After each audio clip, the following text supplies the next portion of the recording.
कहानी है। लड़की नैहर से ससुरे में जाली तो रोवली।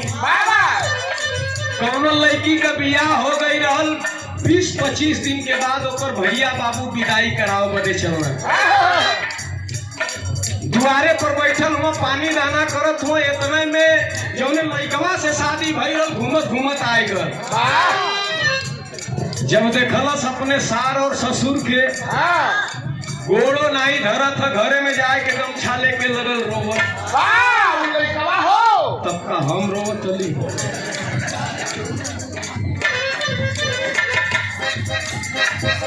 मेहरारू सोचलस कि आज चल जा 2 महीना 4 महीना के बाद आई सैया से भेंट होई।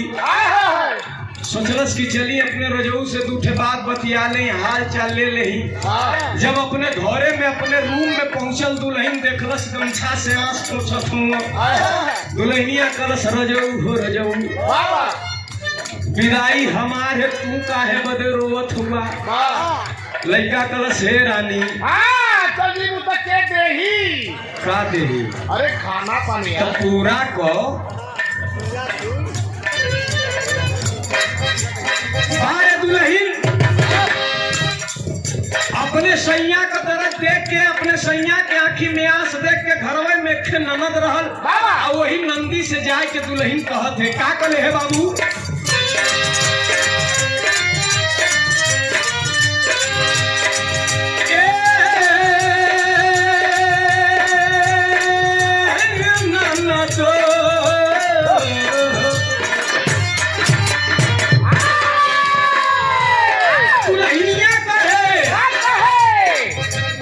हरना चाहिए पता तो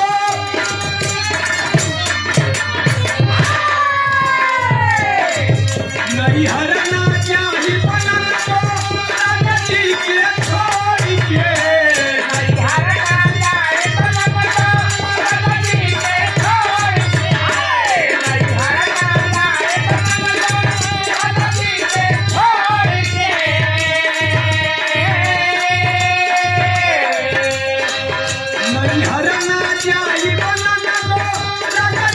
छोड़ के अच्छा के कोर भागे, अच्छा के कोर भागे, रोतार न भोर से अच्छा के कोर भागे, रोतार न भोर से अच्छा के कोर भागे।